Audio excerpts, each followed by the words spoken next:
You're listening to the Heart Lessons Podcast with me, Sarah Rieke. Real women, real stories, real faith.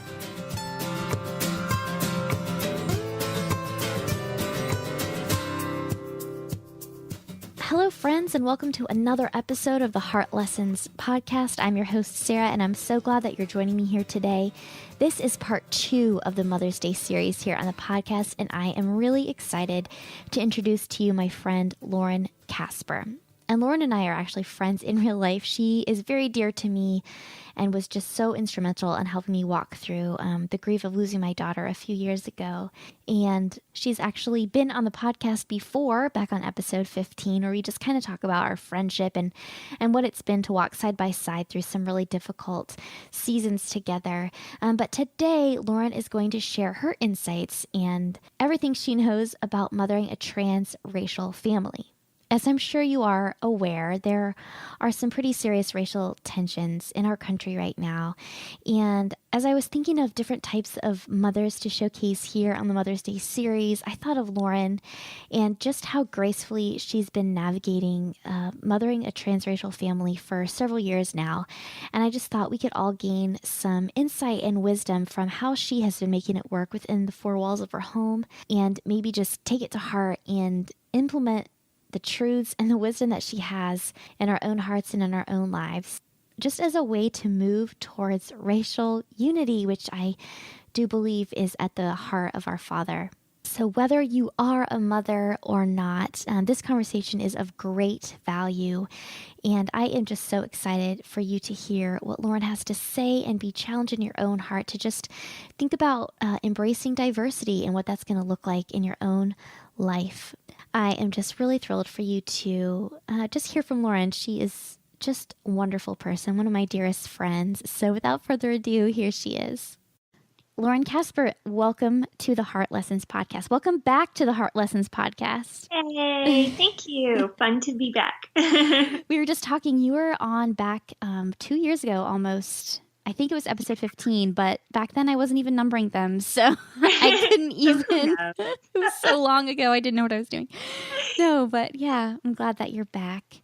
And so I want to include this episode in my Mother's Day series, and I was just kind of thinking about different ways to approach the topic of motherhood, and I thought just with the current racial and cultural climate of our country, I just thought it would be really nice to have someone speak into those issues. And, for anyone who has seen or read the news or been on Facebook for the last, 4 minutes even, you're aware that there are some serious, there's some serious racial disunity and tension in our country right now. So I just wanted to talk with you about what it means to be, to mother a transracial family and to mother Black children in our country today. And I feel like what's happening with with racial disunity is not pleasing to the Lord. He's not happy that there's so much tension. And I feel like the way to move towards one another in love and empathy is to have conversations like this. And so that's just what I wanted to do today, is have this conversation with you. So thank you for being willing to do that. Absolutely. I don't know that I will have all the answers or even much wisdom here, but I will do my best. I think you will. I think it'll be fantastic. So before we jump in, though, to talking about that issue, will you just tell me a little bit about you and who you are and a little about your family? And since this is part of the Mother's Day series, about the little kiddos that call you mama. Yeah. So it's so hard. Anytime anyone on podcast is like, tell me about yourself. I'm like, where does one begin? So I was born in 1984. And yeah. No, it's like the movie Elf. He's like starting kindergarten. That's right. Well, my kindergarten teacher's name was. Yeah. So I'm the mom of 2 kids, ages 7.5 and almost 6. Okay. They are, as you mentioned, they are both Black. They were born in Ethiopia, and we adopted them as infants. And my husband, John, and I, who are almost coming up on our 13th wedding anniversary, are both white. And so we are a transracial family. I have been blogging for, oh my word, 10 years maybe? I don't know. 10 years, I think, about that. So I've been blogging at laurencasper.com for a long time. Let's just say that. And last year, almost a year ago, I published my first book, and I'm working on my second book. My deadline is coming up this summer. So that's me in a nutshell-ish.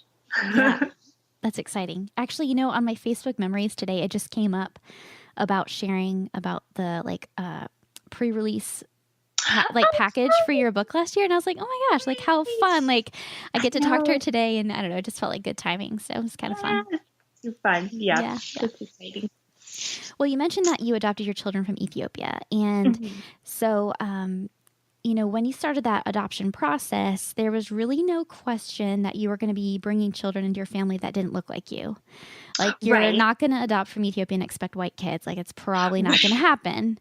Although I did have somebody ask me once, which is still so funny to me, an adult, like older than me, like a middle-aged woman, asked me when I mentioned that we were adopting a little boy from Ethiopia. She did say, so is he going to be black? And I was like, oh dear. Yeah. There's a lot there, lady. Okay. So that's it's funny. Not a given for all people, apparently. Oh, funny. Well, yeah.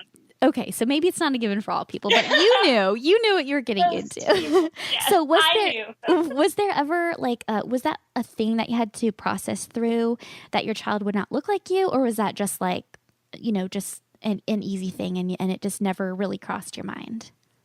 Right. Well, there are two ways to look at that question. So as far as having to think about it in the way of saying do I want to bring a child of a different color into my family? Do I need to really consider that? That wasn't really something I felt like I need to think about in terms of, would I be able to love that child just as much as a child would come out of me? That wasn't really anything I felt, or just would I want a child of a different color in my home? And no, didn't have to think about that at all. It was kind of a no-brainer. What I did have to spend a lot of time, and a no-brainer as in it didn't matter to me one way or the other, I guess. What I did have to think about and strongly consider and research after we already started the adoption process and up to today is that as much as there shouldn't be, there are differences in how I experience the world and how my children do and will experience the world. And it's my responsibility to make sure that as much as I am able to, that I dive deeply into that and make sure I am aware and understanding those differences, recognizing them, and putting in the time so that I can raise them as children of color because they are, and not try to make them fit into my white world, if that makes sense. So I'm understanding that there are differences, and I guess there's also there's the negative differences, as in the way people are treated. That's a negative when you're treated differently because of the color of your skin. Obviously, that is an enormous negative. Then there are just differences in that we're all different, and that's awesome and beautiful and amazing. And those are the differences to celebrate. So there are some cultural differences that I need to learn about because I don't want to erase the heritage that they come from as much as I possibly can. So I have a responsibility. And so those are the things I have to really think about and consider and research and take the time and ask questions and read and learn. And but as far as, is this something I want to do, that wasn't anything I needed to really think about. The answer was always yes, but recognizing, but now I have to put in the work, No, that's good. And I actually want to come back to that because as I've watched you mother your children, I know that you have been incredibly intentional with embracing where they came from and embracing,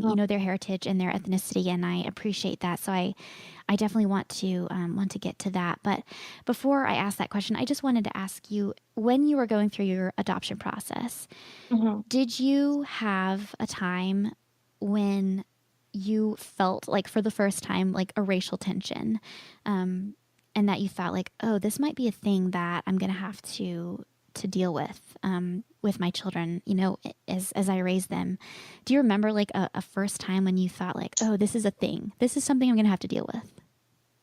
Yes. Well, sort of. I think I always knew going in that would happen. It wasn't a surprise to me. Okay. So just because I've been aware to a degree of discrimination and racial tensions in the world before we started the adoption process. So it wasn't a surprise that would be something that we would be faced with.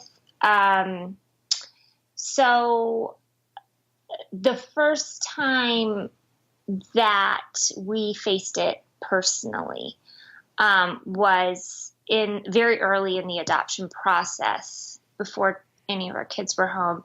And it was during the time that we were still sharing with people that we were going to be adopting from Ethiopia, and seeing the different responses we got to that was really disappointing. As we shared with just everyone in our lives, really. And we tried to do it for the most part personally. I mean, not with everyone. I eventually put it up on Facebook. I wasn't like calling everyone in my address book, but just like family and close friends and that. Yeah.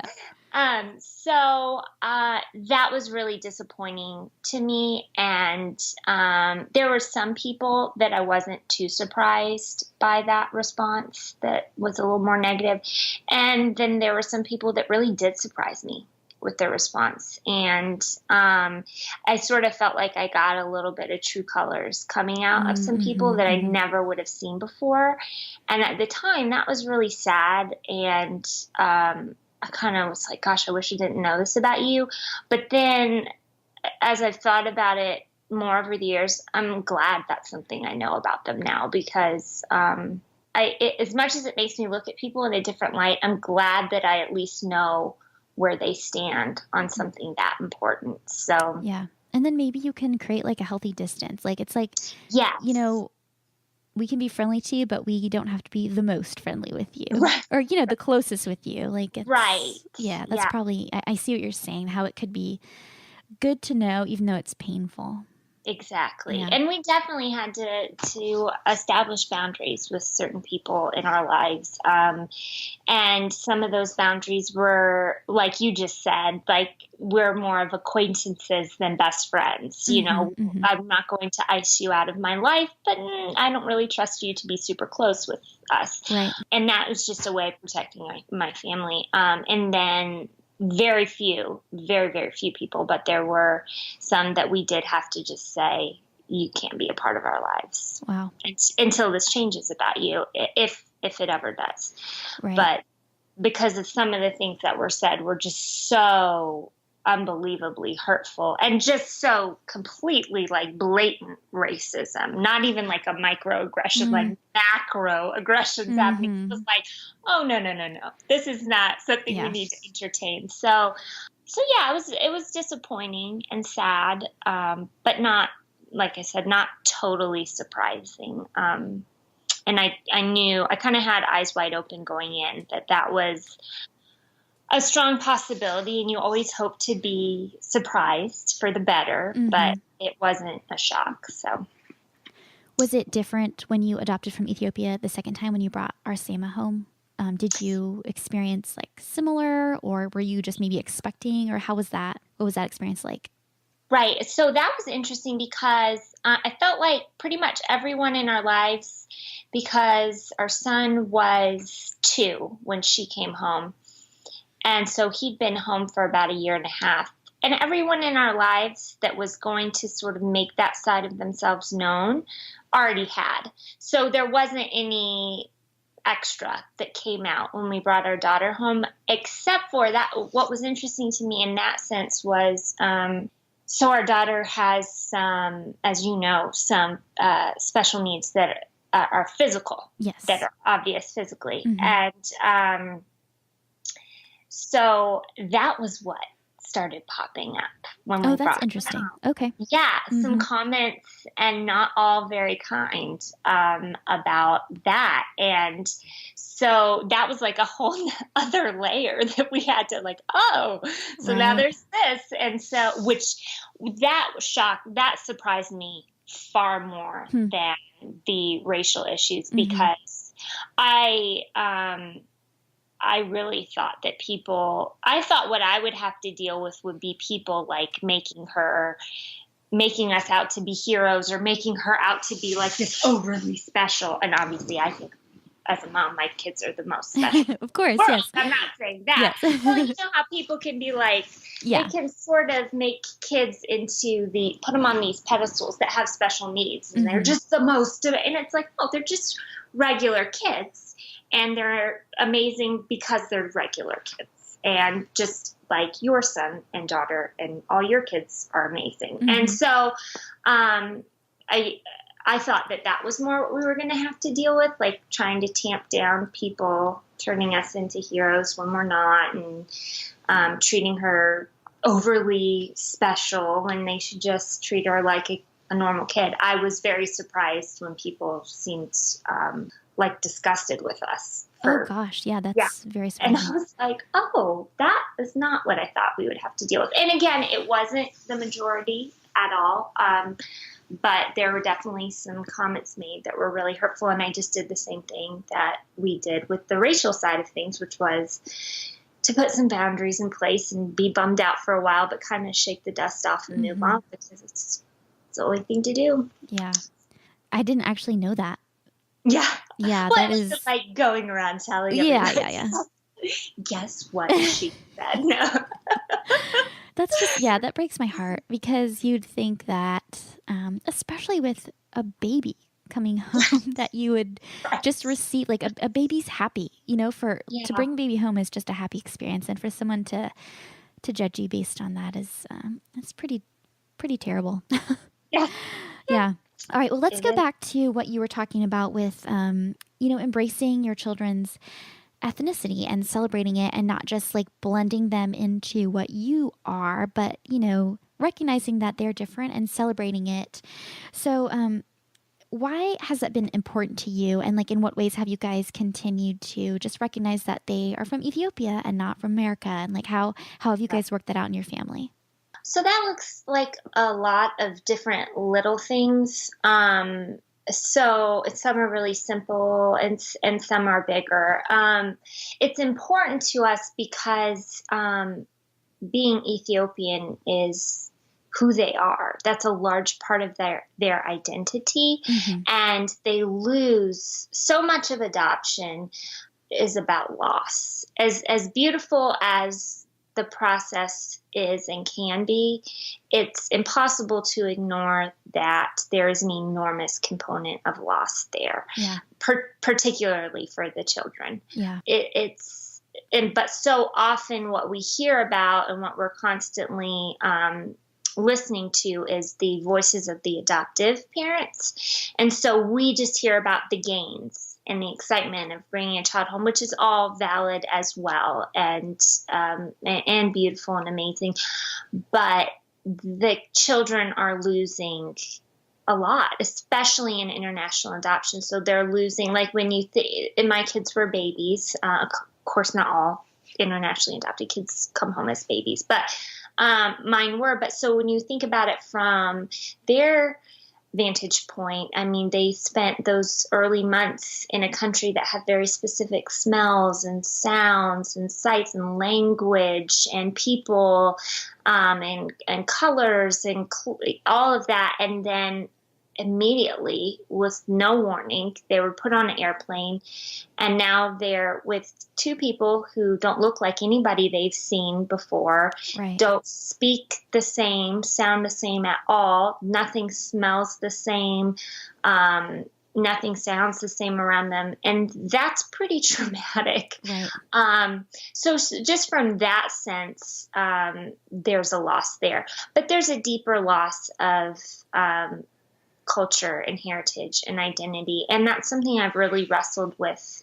Even now, still, there are times where I wrestle with that, and I just feel a lot of sadness for my kids that they aren't growing up in their culture. And I won't, as much as I try, I won't be able to teach them their heritage the way an Ethiopian woman would be able to. So that's hard for me in the sense that I want that for them. So I do everything I can to embrace and celebrate their culture, because I want to show them that it isn't something that they were rescued away from or out of. And that it isn't, the American culture isn't better, and that's why they're here and not there. I want them to love where they're from and who they are.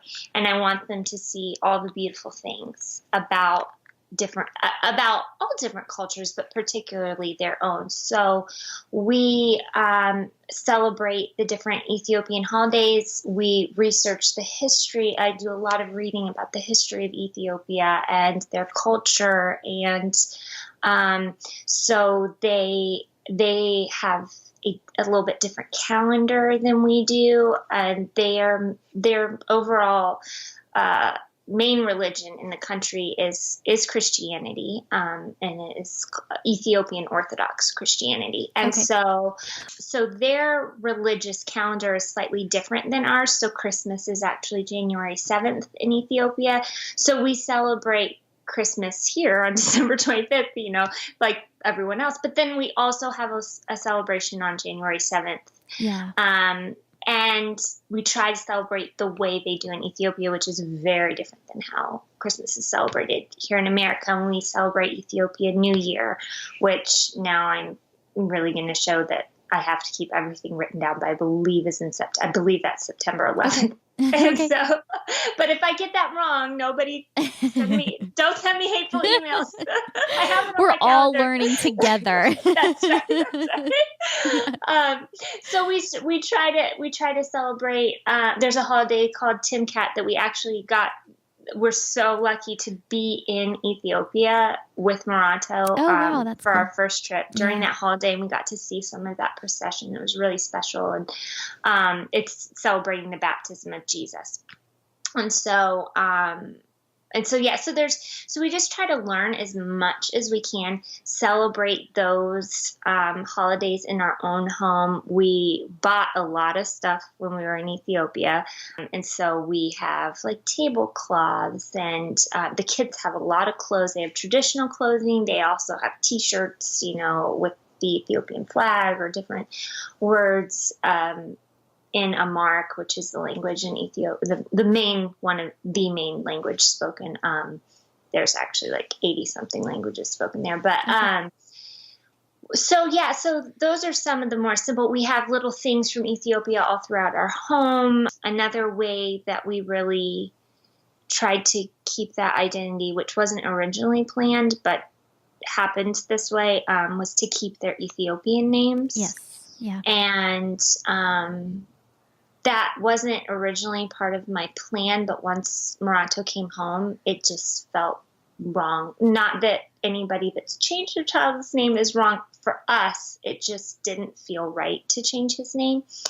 I think that's a personal decision for every family, and there's no right or wrong. But for us, it didn't feel right. So we ended up keeping his name, and then it was a no-brainer when our daughter came home that we would keep her name as well. And just we're really careful about the way we talk about all other cultures, but particularly in Ethiopia, to do it in a celebratory manner, pointing out how beautiful and amazing and interesting those things are, rather than, oh, that's different, or oh, that's weird. You know what I mean? Yeah. So, which is tempting. I mean, we all can do that when we taste a food that's very different. We're like, oh, and we just try really hard to not do that in any way. Like, oh, that's bizarre. Why would they do that? We try to say, oh, that's really interesting. Wow, let's learn more about that. Yeah. So, and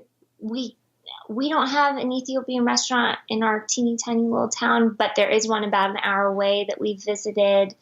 I have some friends sort of nearby, like within an hour, and some a few hours away, that have children from Ethiopia as well. And we have gotten together in years past to celebrate some Ethiopian holidays together. So yeah, there's just a lot of little different things that we do.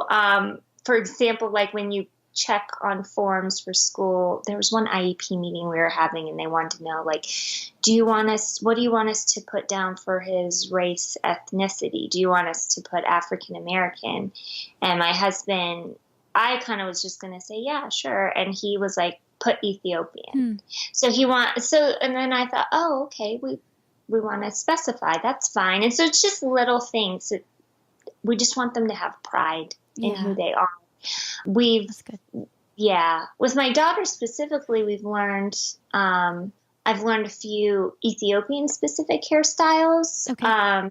And I have pictures of women in Ethiopia on Pinterest, and we look through them, and sometimes we do her hair in those styles. And she likes to look at all their dresses and all of that. We have CDs of Ethiopian music that we play around the house, and the kids like to dance to. We watch videos because in Ethiopia, dance and music is really important, and different regions have different styles of dance. And so I'll pull up a YouTube video and be like, this is Marato's dance because it's from this region. Yeah, that's cool. And she's from a different region, and so we'll be like, this is our same-as dance. And she likes to, I think I have a video actually on my Instagram from this past Ethiopian New Year's, and there's a video of our Sama watching YouTube and copying the dance. Oh, it's so sweet. Really cute. Yeah. So yeah. That's good. Yeah. Well, I know, so you just quickly mentioned about our same as hair, and I wanted to talk to you about that because I know that is something that is like a source of pride for Black women is their hair, and that's something that needs, careful attention and special care. So talk to me about how you embrace that with your daughter and teach her to be proud of her hair and her skin by taking special care of it. Absolutely. Yeah. Well, with skin in particular, with both my kids, it's very similar, and it just involves me keeping the butters, as they're called, on hand and in supply. So that would be like shea butter, cocoa butter, that kind of stuff. So I make it, it's my responsibility, and kids learn by you doing things. Like if you're on them every day for however many years, brush your teeth in the morning, brush your teeth at night, eventually they learn, I got to brush my teeth at least twice a day, and then they're doing it themselves. And I feel like it's going to be this, I hope it's going to be the same with this, where I am really diligent about keeping them lotioned and oiled up so that their skin stays really moisturized. And this is just a part of how they have grown up. So it will be second nature to them that, of course, I lotion or oil myself up every morning. Or Sama even has had little tubs of Vaseline she takes in her backpack with her. So if she gets a little dry spot, she can lotion herself up during the day. And she's even shown me where she's gone when she hasn't had it with her. I went to Nurse Becky at school today. She had some Vaseline for me. I'm like, good for you. That's so fun. Stay moisturized. Good job. So I think it's that part has been fairly simple. It's just driving the point home that we got to stay moisturized. And actually, it's been really good for me because just point of fact, white people need to moisturize just as much as Black people. The only difference is that you can't see how ashy we are because we're already the color of ash. And so they have made me be way more careful. I'm like looking at my arms. I'm like, they are ashy. I need some cocoa Look butter. at those elbows. What is wrong with me? I know. And I'm like, look at me. I'm a mess. So yeah. Just a little tidbit for you there. With the hair, with our son, obviously, it's a lot easier because he keeps his short because he won't let me touch it. So we don't have a choice. Otherwise, it would just be like a knotted mess. And he just doesn't like his hair touched. So it's just easier to buzz it every couple months and go from there and just keep it oiled up. But with our daughter, that started actually back when she was a baby. She had these, when she first came home, she just had these really soft, big, fat curls and full head of hair. So cute. She was, adorable. Yeah. I was going to say, you remember. Yeah. You remember. And her big brown eyes is just like, what? It was just the yummiest. Who makes babies like this? This is just too cute. Yeah. Yeah, I know. It's incredible. It's too much. Too much, exactly. So I just kept her hair, same with skin, moisturized, just keep it oiled up. And then as it got longer, I had started, before it was time to really do much else with her hair, I kind of was doing some reading and watching some videos and kind of getting insight into it and asking a few of my girlfriends who are Black, talk to me about this because I want to be ready. And all of their advice was the same, that start early with doing their hair, because then you won't run into a problem later on of them not thinning for you. Okay. So what I did was, I think she was 8 months old the first time I tried a cornrow. And I was like, okay, well, I'm going to sit her down in front of a cartoon and I'll have a big bowl of snacks. And I got one little row in. She had just enough hair to do just a few cornrows on the top. And I guess in the back too. I did manage to pull them into little pigtail things. But anyway, so I got one little row and she was already ready to scamper off. But because I asked my friends about it, they were like, that's fine. Let her scamper off for a while, take a few minutes break, laugh, don't get frustrated, just kind of tickle her. So what I do is I'd let her scamper off, play for a few minutes, and I kind of pull her back, tickling her, snuggling her. So it was all really happy time, and sit for one, and then do one more row really quickly. And she'd be crawling away by the end of that one, and I'd let her do it. So it was never something where she got upset about it. And eventually over time, we increased how long she'd sit in each. So then maybe eventually I got 2 rows in before she'd crawl away. And so over time, it just built up into where she could sit for an entire hairstyle, particularly if snacks were involved. So I learned that makes sense. Yeah, just put some food in front of the girl. She'll be fine. So that's how it started. And for a while, I kept things pretty simple. It was just learning what products to use in her hair, and those changed over time because her hair texture changed as she got older. And so what worked for the first couple years stopped working, and then I kind of trial and error had to figure it out. But it was just asking a lot of questions, reaching out for help. It was a lot of leaning on some of my Black friends, just saying, talk to me. What are you putting in your hair? What is this about? And then as far as the actual styles go, that was just YouTube. I just got YouTube and learned there's a bazillion tutorials out there, how to do twists and flat twists and rope twists and cornrows versus Dutch braids and Bantu knots and all that. And so just little by little, I taught myself how to do all of those styles. And now it's turned into just a really fun, special time because she loves getting her hair done. She loves having an opinion about what style she wants. And sometimes, usually we can do it. Sometimes I'm like, you know what? Either it's too difficult. She'll find some random photo on Pinterest and I'm like, I'm going to need a lot more training to be able to attempt that on you.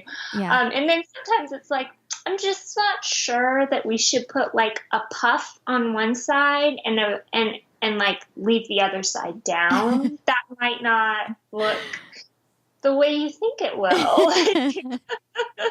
So just sort of redirecting. But for the most part, I mean, she points out a style and we do it, or she'll just tell me now, and she sits beautifully and enjoys it. And because it's our time, we get to chit chat, and all my attention is on her. And usually we do a new style once a week. And I just keep it moisturized and keep product in the rest of the week. Sometimes if it's like a twist out or a wash and go, and none of your white listeners have any clue what I'm talking about, but if you have Black listeners, they all know. So if I do one of those, that doesn't last a whole week. So because that's when her hair's all down, and so because she's so young, she's still rolling around a lot, and it gets stuff in it and tangled and knotted. I think from what I've watched on YouTube is that grown women can keep their twist outs for like a week, but that's probably because they're not like rolling around on the playground. Right. Probably not. I'm just guessing. So that's funny. Yeah. So that it's kind of been an ongoing journey, and it's been really fun, mainly because she enjoys it too. That's very sweet. Yeah, it's been sweet to watch you, just learn how to do that and spend that time with her, and I admire that about your mothering. Well, I just want to shift gears a little bit because we've been talking about some really nice things, but I just wanted to shift a little bit and just acknowledge the fact that there are some heavy aspects to just what is in the news and what your family has to face. And I know we've Facebook messaged. We don't live near each other anymore, so that's like usually how we communicate. Right. And I just know I've reached out to you a few times when I felt like I bet Lauren is really feeling this stuff that's been happening. So can you just talk to me about, when there are really violent things in the news, how does that affect your mothering and your conversations with your children, and how does that affect just the way that you conduct your family? What does that look like for you guys? Yeah, I mean, it's devastating, and it should be. I hope that it is, although I know that it's not. But I think for some people, it should be devastating to everyone. Yes. So, but it's not, and I know that because when there's ugliness in the world, the natural inclination is to turn your face because it's too hard to think about that. We don't want to think about some of those really ugly things. What people like myself now, and all families of color for all of American history, I'm not going to go into other countries because this is where I live, but for all of American history, all people of color have not had that privilege to be able to look away. Yeah. Because it's literally life or death for them. And they have to be aware, and they have to examine what's happening, chew it up, swallow it, and consider what that means for them.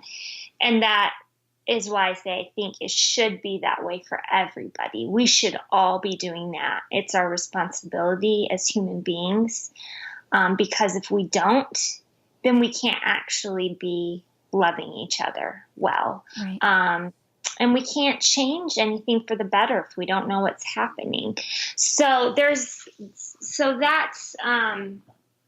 frustrating at times when I see that privilege come through and people I love. But it's like, you don't have to think about this or worry about this. You can choose not to, and it won't affect your life one iota. But is that fair? Is that right? No. But it's just reality. And I understand it too, because it's hard and it's ugly, but it's hard and it's ugly for people of color all the time in these aspects. And so it's not fair that some of us can choose to look away. So, so it's devastating. There are times that it just feels really heavy and hopeless. And I know that's not true, but That's how it feels at times. How it changes my parenting. I have the benefit right now of having young children. And so there are conversations that I'm not having yet, but that I will have to have with them that white parents of white children won't have to have with their children, although they again, this all goes back to, but they should. Mm-hmm. Because it's sort of, well, I'll compare it a little bit to the sexual harassment, sexual assault, Me Too movement thing, where I don't know if you've seen any of the posts where it's like, we do all these seminars in colleges, at least I remember them in high school and particularly in college, for girls of what not to do so that you don't get raped, right? Mm-hmm. And it's like, don't dress this way, don't go out after dark, don't do this, there's a list. Don't drink too much at a party.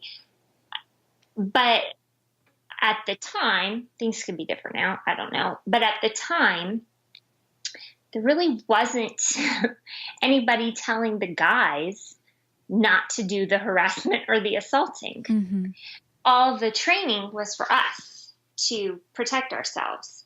And that's what I'm seeing right now with the racial issues, is that people of color are having to, and have historically had to have these conversations with their children on how to move about in the world so that they don't get hurt or killed. And these are conversations white families need to be having as well, because often that is who is perpetrating violence against people of color.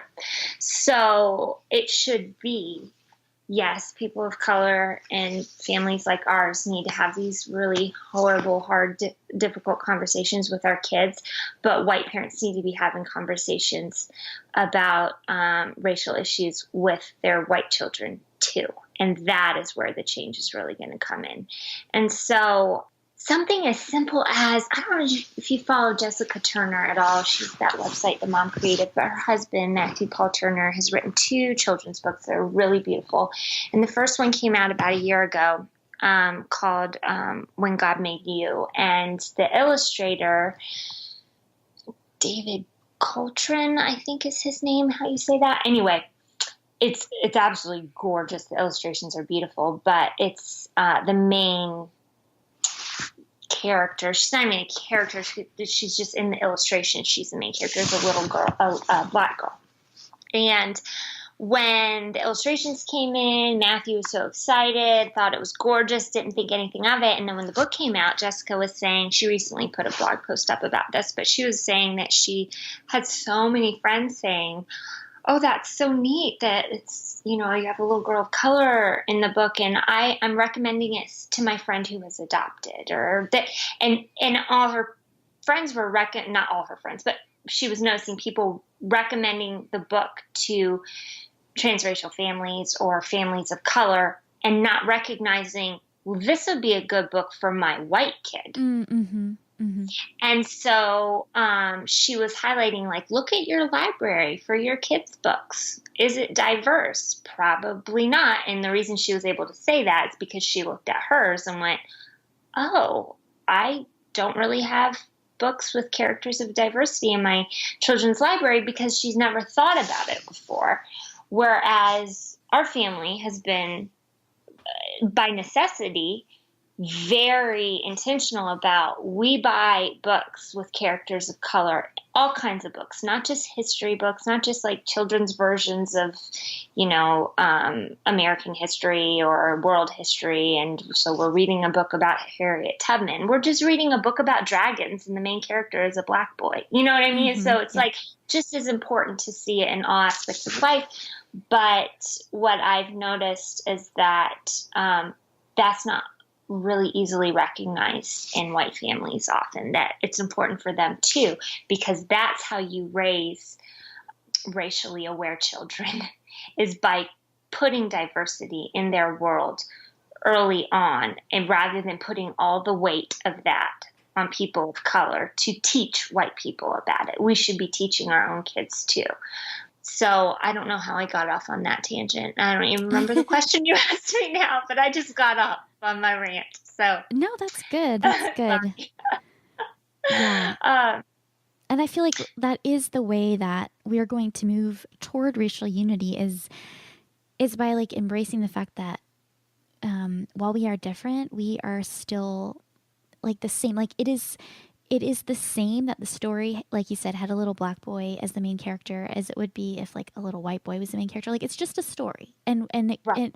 and just to normalize that people of all different skin colors can, you know, speak into the lives of people with other colors of skin. You know, it's like Right. we're all people, and you know, we just celebrated Easter. Like Christ died for all of us, and God sees us all, you know, Yeah. beautifully. Like He loves all of us, and I feel like we all need to move towards this idea that like just embracing one another and our Right. differences. Yeah, people. Everybody can be in the forefront. Everybody needs to take care of everyone. Everyone can learn from everyone. And yeah, that's what I'm trying to do with my own kids. And like you said, I know just recently I bought a book because the little girl on the front cover was a little black girl. And I thought to myself, we don't really have a lot of books like that. And I just wanted to read it and have it like in our house. Yeah. So the other thing that we are really intentional about is, I mean, just kind of going off of the children's book thing, branching off of that is being intentional about having diversity in our everyday lives, because so often what is portrayed in the black people are portrayed in the media in extreme ways a lot of the time. So you either have all this NBA or NFL, like super athlete type things, or criminal. I'm talking about the news in particular. I'm not talking about like movies and everything. But you have that as, you know, the latest mugshot or the latest entertainment star.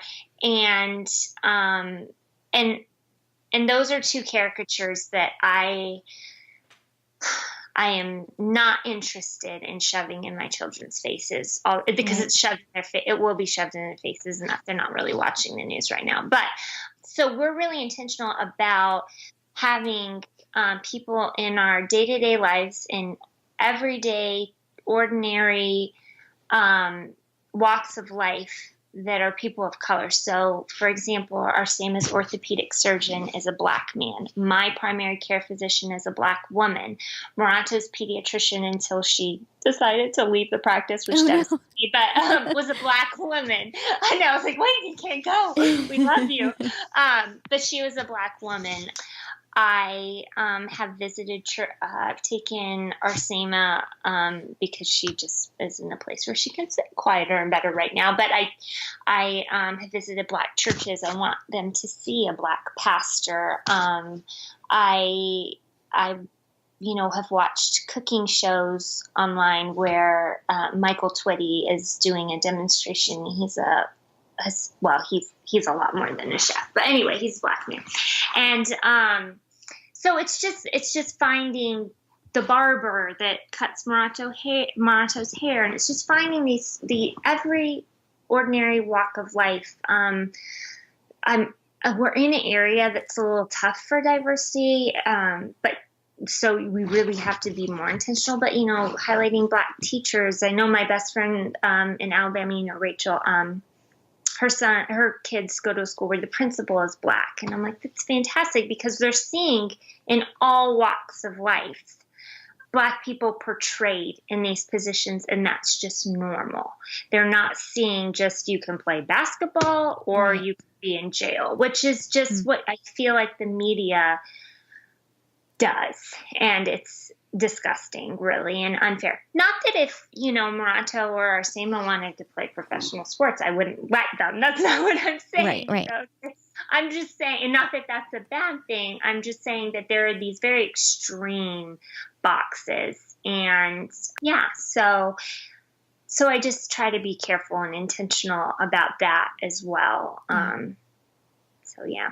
I can't remember who said it, but somewhere it was like, if we can't see it, we can't be it. Mm-hmm. So, and it was a woman of color, and now I don't remember where I read it or saw it or what, and that's shameful. I wish I could attribute that to whoever it was. But the idea is, if we're not seeing, if our same is not seeing a black woman as a doctor, and it's just not on her radar that that's something she could do maybe. And that's just all the more like a pat on the back to the women who were the pioneers, who didn't have anybody that they could see, and yet, they became doctors and principals and all those things. So that's really cool. There is an army of men and women of color who have paved the way for my kids that I don't even have the words to express my awe and gratitude and because you're absolutely right.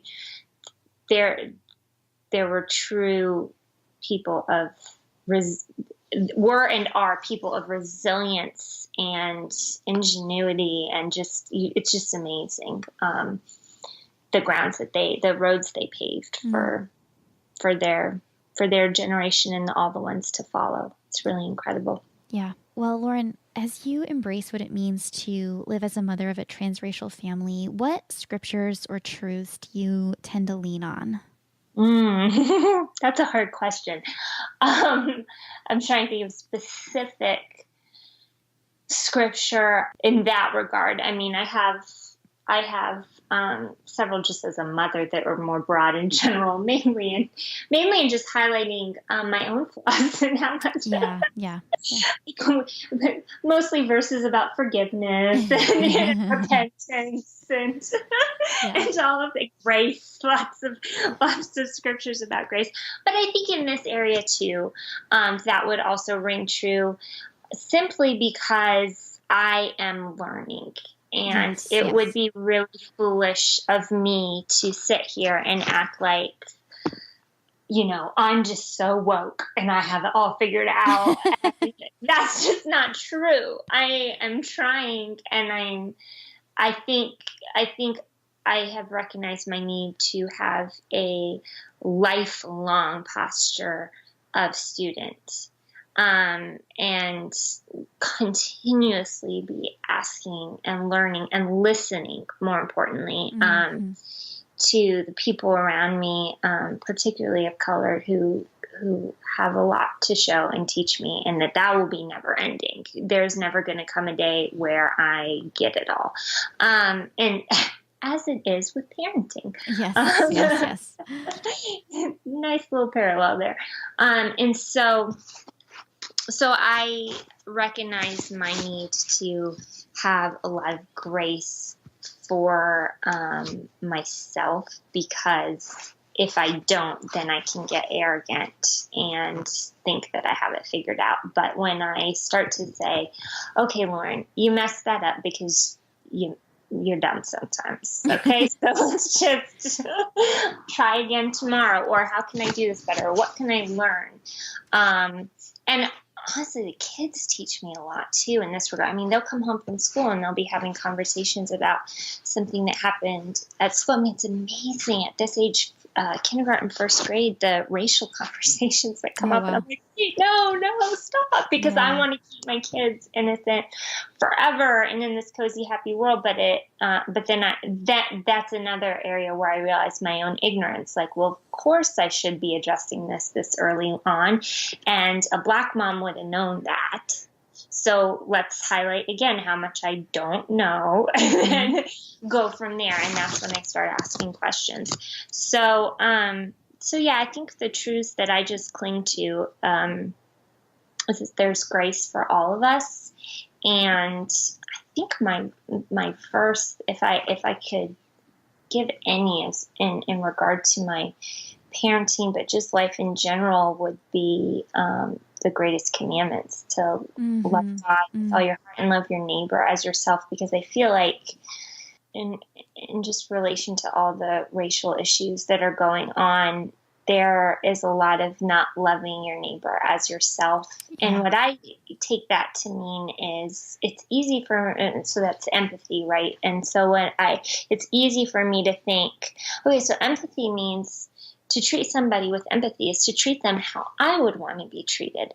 But really what it means is treat them how they want to be treated. And that requires listening and learning.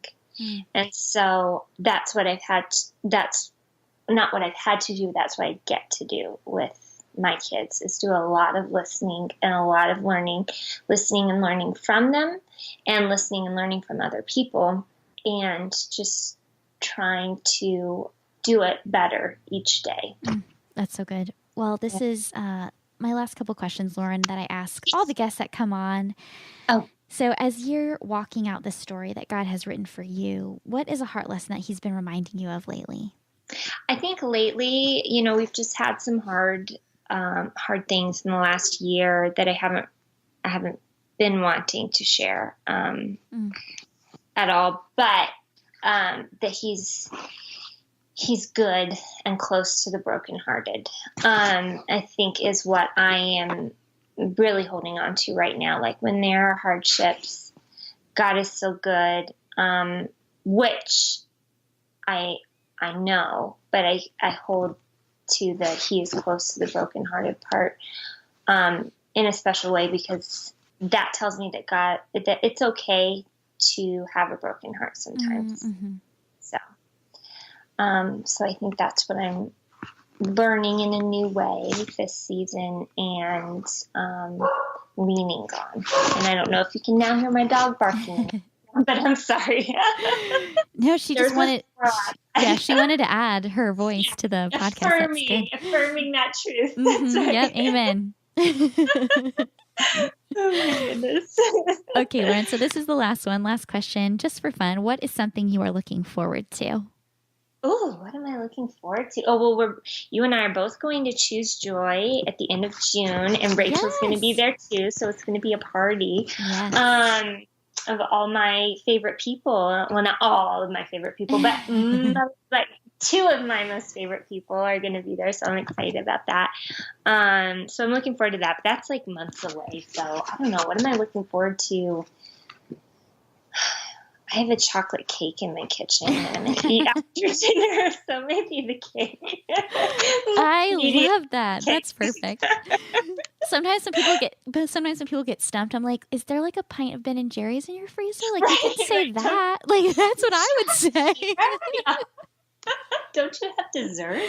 Like, yeah, that's fine. I look forward to that. I love that. So funny. Lauren, this has been so good. And I know that I'm trying to respect your time, because I respect the fact that you have to go pick up your kids. Like, I don't want them waiting on the sidewalk by themselves. But I would love for you to just let us know how we can find you and how we can connect with you on the interweb. Oh, yes. Well, easiest way is just go to www.laurencasper.com, because all my social media links are there. So if you get to the website, you could find me on Facebook or Instagram. So Facebook, I post a lot of blog posts or status updates, thoughts on current events and parenting and other things. On Twitter, I don't tweet. I'm on Twitter, but I don't really tweet, because I'm just on there to observe things and the madness. Yeah, and not be involved in the conversation whatsoever, because there's some crazy on Twitter, and I just, for my own sanity, had to stop that. But you can follow me there if you want to. You just won't see anything from me. And on Instagram, which you can also find the link to that on my website, is where I mainly post pictures of my kids. I'll pop in there occasionally, and the dog will pop in occasionally. But if you just want to see really, really cute kids all the time, that's where it's at. And then obviously on my website, I have a blog as well. And I blog there a couple of times a month. I'm trying to get it to once a week, but like I said earlier, I have a deadline on this manuscript. So most of my writing is going there instead. So. Yes. Yeah. And so when is your newest project going to be out? I know it takes a long time. So delayed gratification. That's right.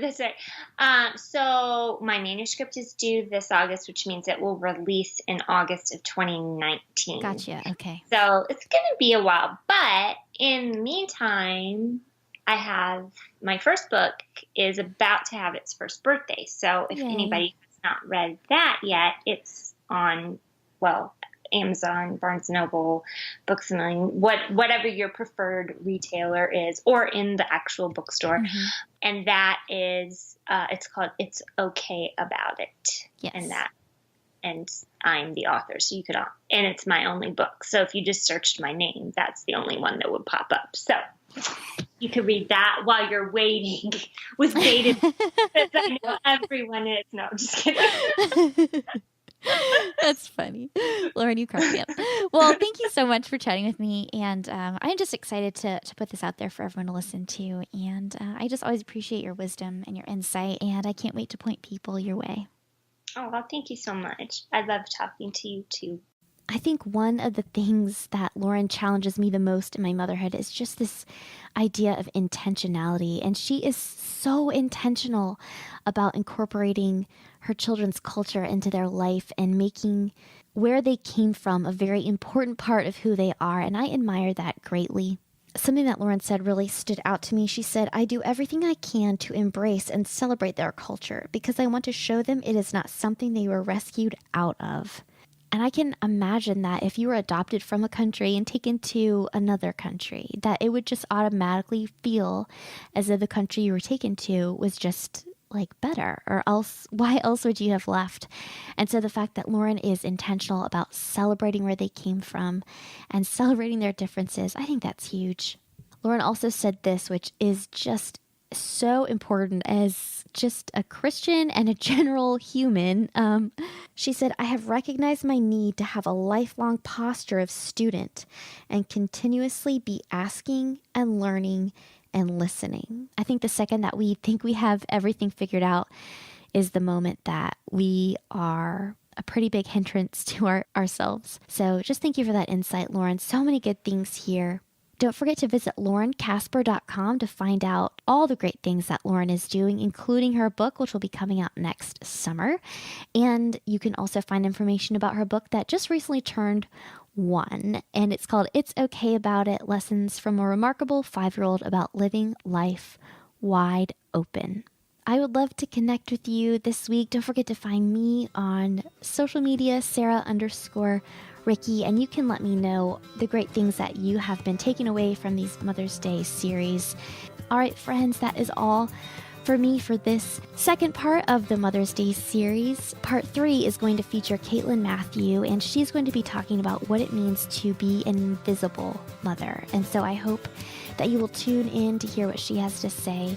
Thanks again, friends, for listening. And as always, I hope you found this episode encouraging and inspiring to help you walk well in the story that God has written especially for you. Bye, guys.